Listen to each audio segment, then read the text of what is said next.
Today on Blue 58, it is week 1.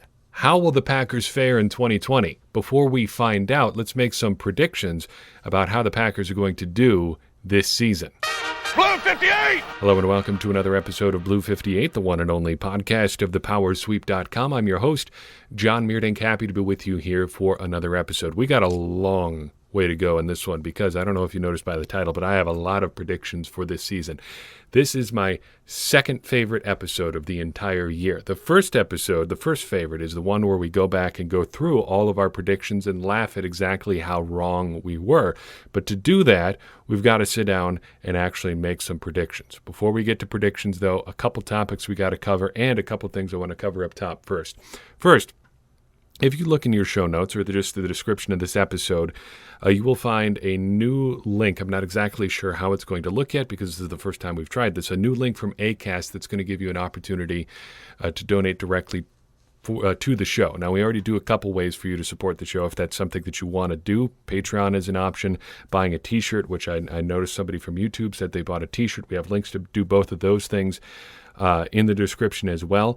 But our podcast host, Acast, has offered us a new way to connect with supporters. So if Patreon doesn't work for you, if you don't want to do the monthly commitment, you can do a one-time donation this way. It's a minimum of $3. That's the lowest they will let us go.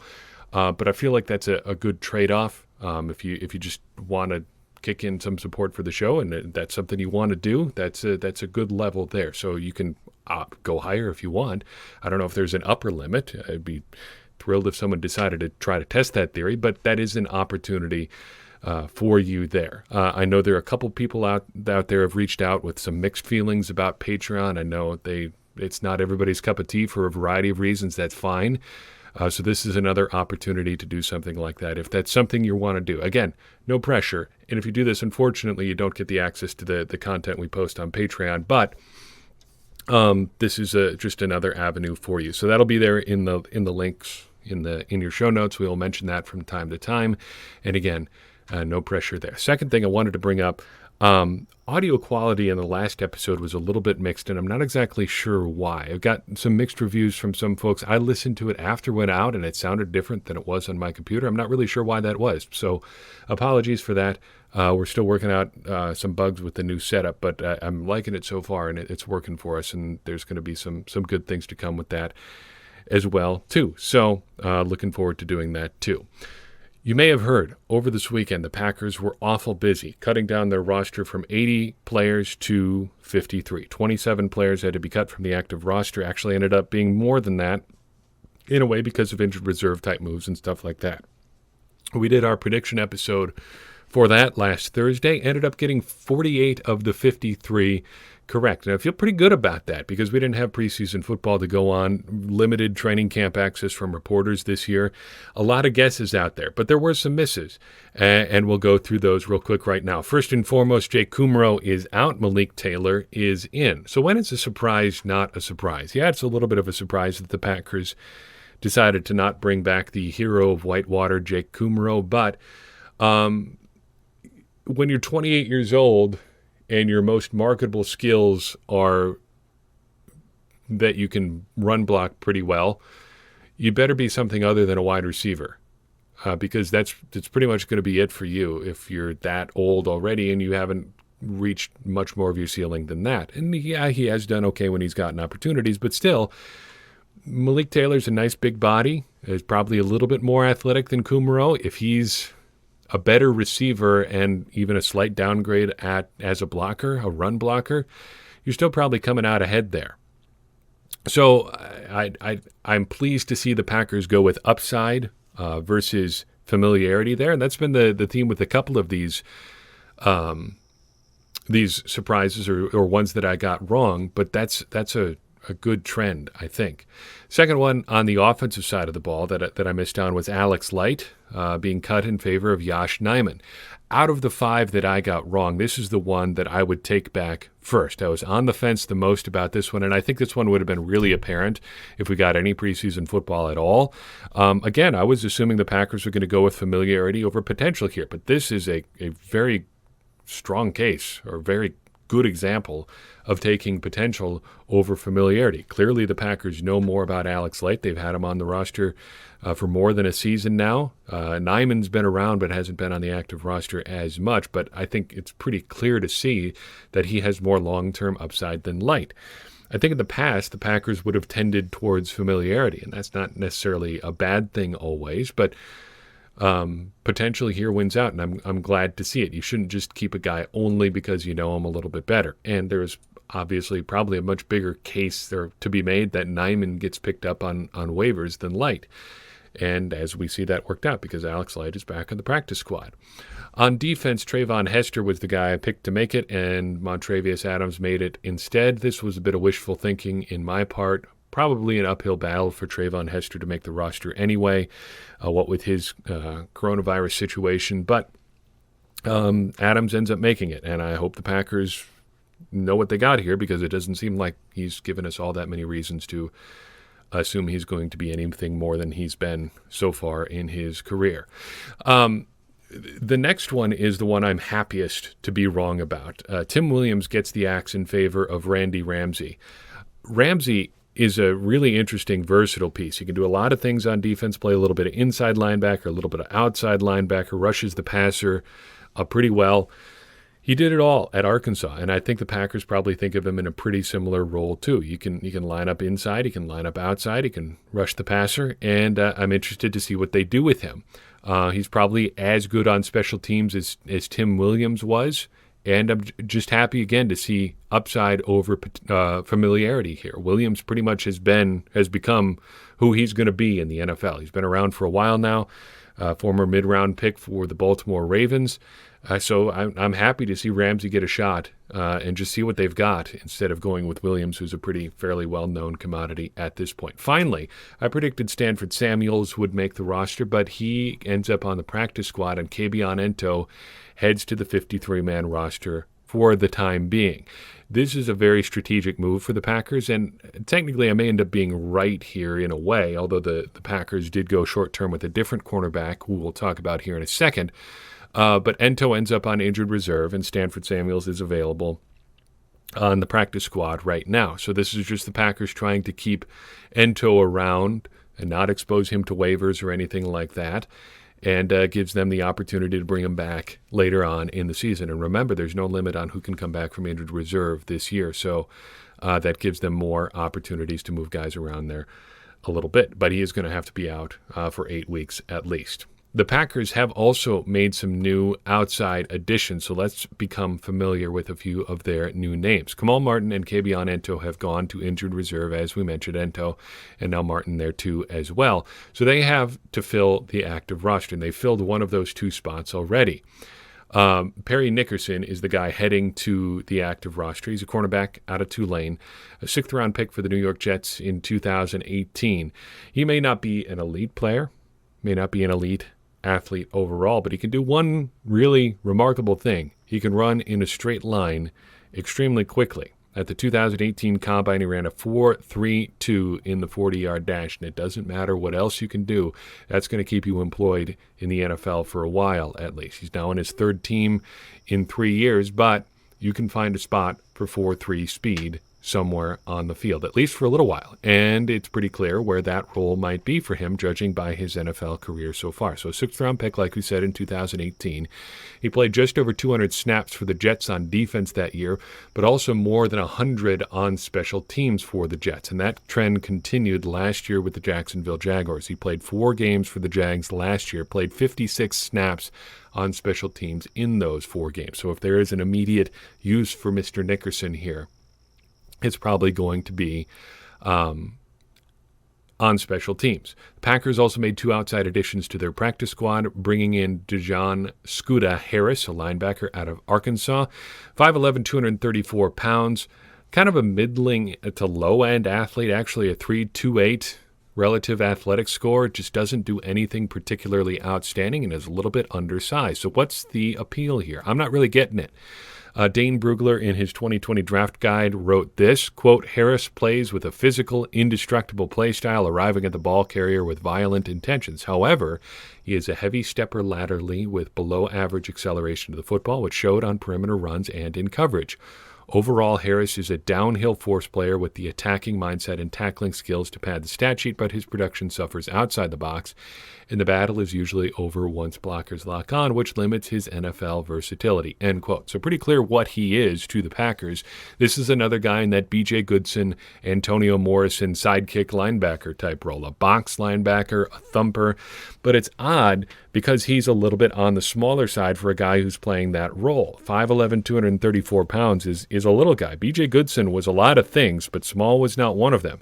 Antonio Morrison was not light in the pants either. He's a pretty big guy. Mr. Harris here is significantly smaller than both of them, and he doesn't have elite speed. 4.69 isn't bad, but if he's not making play outside the box very often, he's not putting that speed to work with great regularity. So this is another Goodson-Morrison type guy. Probably the upside here is special teams at most, and hopefully we don't see him much beyond that. Finally, not athletically limited, Robert Foster, a wide receiver out of Alabama, also joined the practice squad. Another straight-line fast guy. Here's all you have to know about Robert Foster. Height doesn't matter. Weight doesn't matter. He has averaged 20 yards per catch twice for a complete season. Now, he hasn't had a whole lot of catches, but in the time that he played with the Bills, he had 17 explosive plays on 30 career catches. To add a little bit more to the picture there, he played 157 snaps for the Bills on special teams last year, putting that low 4.4 speed to work on special teams. The Packers ultimately are going to need one more addition to the 53-man roster here. We'll see if somebody gets promoted from the practice squad late in the week. I think we're going to see a lot of situations where the Packers aren't necessarily filling that 53-man roster right away early on in the week. They'll probably let things play out and move guys up and down from the practice squad. That's kind of going to be the way things go this season. But we will get to start talking about exactly how that plays out on Thursday. Well, it'll be Thursday for me. It'll be Friday for you when we preview the Packers' first game of the 2020 season. It's coming. So let's do some predictions. Like I said up top, this is one of my favorite episodes of the year. I like making... I should say that a different way. I don't really like making predictions because predictions are more time capsules than they are anything that really matters at all. So the predictions are good at grasping, at encapsulating how you think at a particular time, which is good if you actually go back and look at what you thought at some point.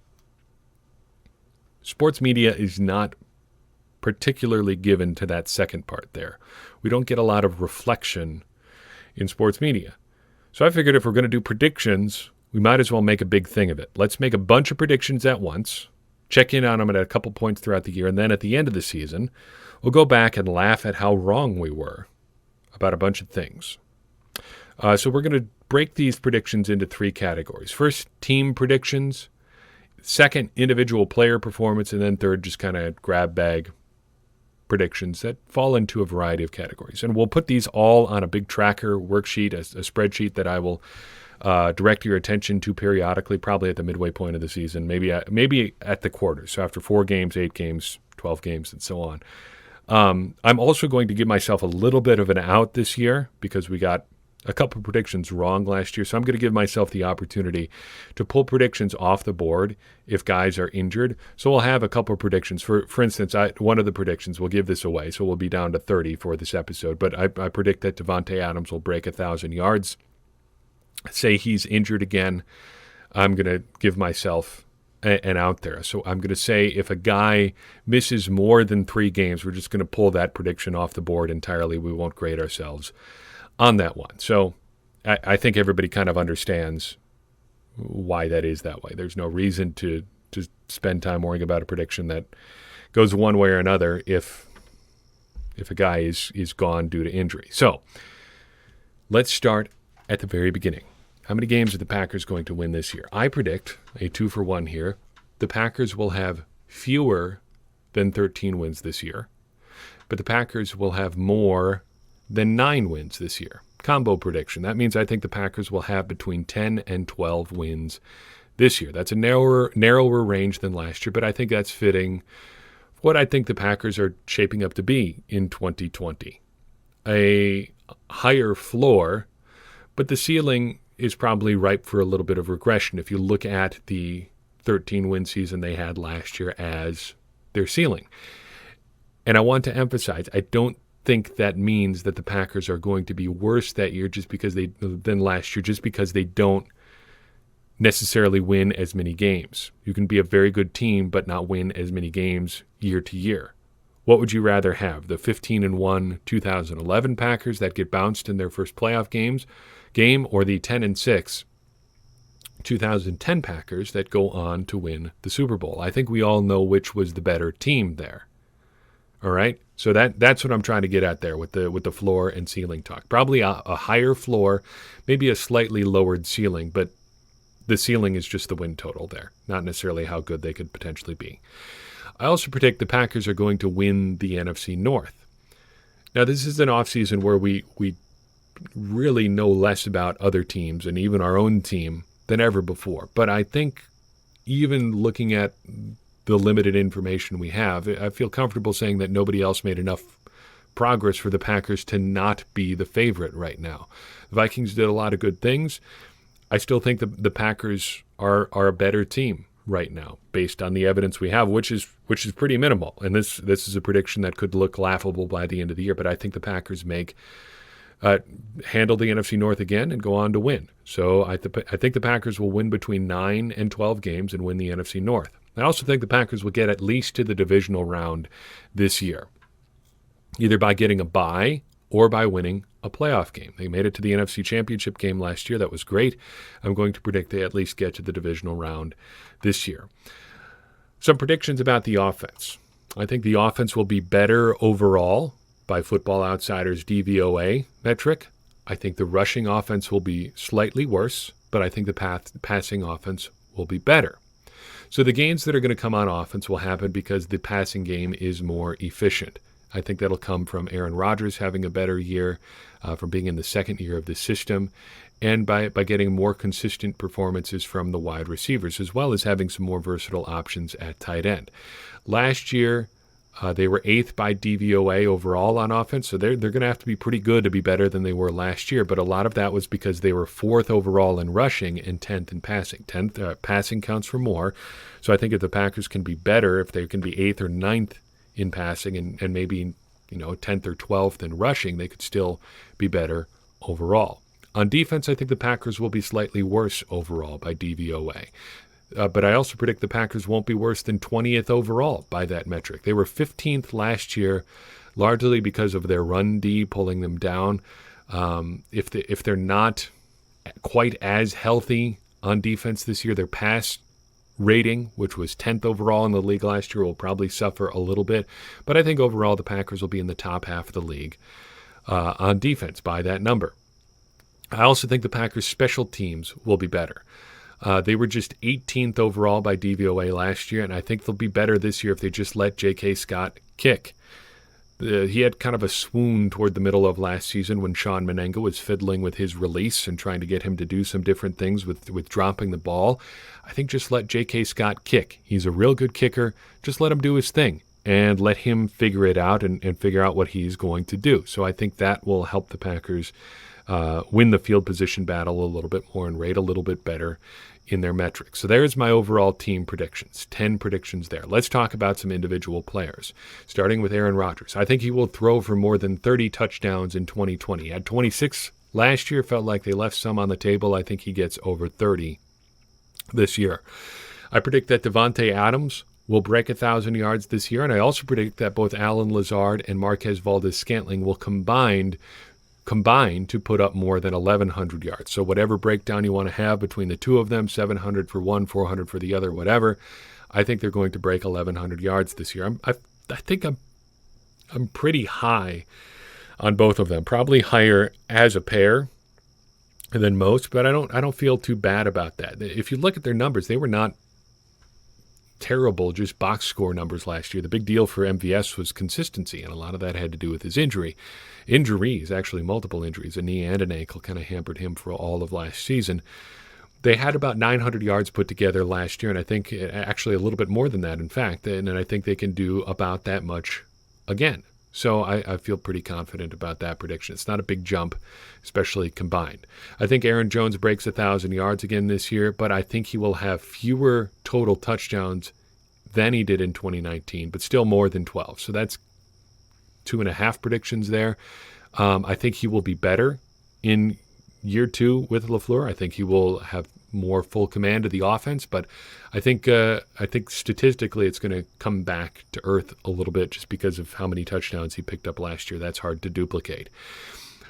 Elsewhere on the running back depth chart, I predict that A.J. Dillon will end this year with more snaps than Jamal Williams. He's third on the depth chart right now, but that doesn't really matter. I think down the stretch, Dillon is going to start to outpace Jamal Williams, and I think that's ultimately the plan for the Packers as they look towards next year and want Dillon to take on an even bigger role in 2021. However, even if he plays more snaps than Jamal Williams, I think Packers rookies will make fewer than 6 starts total this year as a group. This is a depth draft class for the Packers, and I think that's going to be reflected in playing time. They may still play a lot of snaps, but they're not going to be high-profile snaps for this team. Let's sure as heck hope that those 6 starts also are not coming from Jordan Love, because if we have gotten to Jordan Love on the depth chart, things have gone terribly wrong. Prediction number 17, I think Jace Sternberger is going to end 2020 with the most catches among Packers tight ends. There are a few options here that may compete with him. I'm not sure how big a role tight end is going to play in the Packers receiving game, but I think Jace Sternberger ultimately gets the nod here. I went back and forth on this one for a while. I think there's a chance that Bob Tonyan gives him a real run for his money. I think he's going to play a fairly significant role here, and there's a lot to like about his game, but I think Sternberger ultimately just gets more opportunities and leads the Packers tight ends in catches. Switching to defense, I think Zadarius Smith will have fewer sacks in 2019, but will still have more than 8 sacks. So that puts his range between 8 and 13, as he had 13.5 last year. As Mike Smith was careful to point out, the teams can pressure the passer in more ways than just getting sacks. So there's more to his game than just getting that part of the box score here. Along those same lines, I think Preston Smith will also have fewer sacks in 2020, but he will still have more than 5. So that puts him between 5 and 11. That's going to be in part because Rashawn Gary is going to get more opportunities this year, and I think he's going to have more than 5 sacks this year. He'll get a lot more opportunity, and I think he can convert them. I think he's going to have a nice statistical year here in year 2. I think Kenny Clark is going to make a Pro Bowl this year. I don't want to put a number on Kenny Clark because he really affects the game in ways that are not really super adequately measured in the box score. So I don't want to put an exact number on his performance this year, but I think he'll be recognized with a Pro Bowl bid. On the back end of the defense, I think Kevin King is going to have fewer than 5 interceptions this year. Had kind of a fluky year last year with interceptions, and I don't think he's going to be able to duplicate it. I don't think Jair Alexander will break 5 interceptions either, but I do think he is going to make the Pro Bowl. Finally, I think the Packers, just as a team, are going to end up using more players than last year.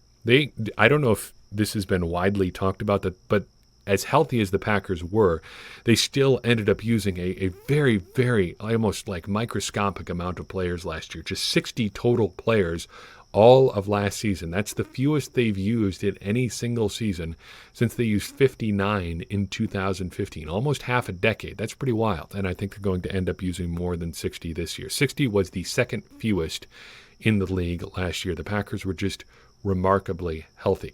Finally, just random grab bag predictions. I think David Bakhtiari is going to get a contract extension before the end of the season.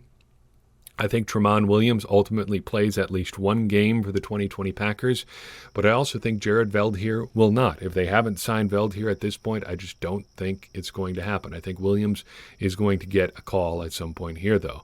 I also think John Lovett is going to be on the active roster at some point this year. Lovett, you should know, or should take note, is no longer listed as a fullback on the Packers roster. He is now listed as a tight end. He's a big fullback. He's a pretty small tight end, and I think that gives us some clues as to how the Packers think of their tight ends in this offense. Not all of them are real tight ends anymore, but that's a discussion for a different day. Finally, I think we are going to have the entire 2020 NFL season. I went on record with that back in, I think it was June. We talked to Ryan Schlipp of the Packernet podcast. And I just think we're going to find a way to have this entire season. Pandemic or not, fans or not, I think they're going to get this whole thing in. Things have gone pretty well for the NFL so far in their quarantine world, in their kind of quasi-mini bubbles. They've done a pretty good job of keeping everything under control. However, to this point, they've been playing on easy mode. Things are about to get harder when you start introducing travel, new environments, new cities, more people. Things get a lot more complicated. And as we saw with Major League Baseball, things can go off the rails really quickly. But as we also saw with baseball, it is possible to get through stuff without having to shut everything down. That may not be the best decision. It may not be the wisest decision. But I think the NFL is going to find a way to push through. And I think you can make a statement on that without calling it a good thing or a bad thing. And until we see this play out, we're not going to know either way. I do think we are going to go all the way through here, though. We're going to start here. And we're going to finish with a Super Bowl at some point in the future. February, right? Right? That's when the Super Bowl is now. Who's to say? We're going to get this whole thing in. And I'm excited to watch it. And it's hard to believe, after the last 8 months we've been through, that 2 days from now I'm going to be sitting in my basement recording a preview podcast for week 1 of the NFL season. But here we are. We've made it. It's time. I want to hear your predictions. Weigh in wherever you happen to be, and I will add them to our tracking document. I think we can all keep track of our predictions together. If you're on YouTube, weigh in there. If you find this show via social media someplace, weigh in there. If you want to email in, the Power Sweep at 1959@gmail.com is where you find us. Or if you've been in contact with me personally, get your predictions there as well. We'll track them all and see how we do in 2020. I'm very excited, and I hope you are too. So I've got for you on this episode, if you think somebody would benefit from hearing this show, do me a favor and share it with them. That helps more people find the show and helps us continue this conversation around the Green Bay Packers, ultimately achieving our goal of helping everybody become smarter Packers fans. Because as I always say, smarter Packers fans are better Packers fans, and better Packers fans are what we all want to be. I'm your host, John Meerdink. We will see you next time on Blue 58.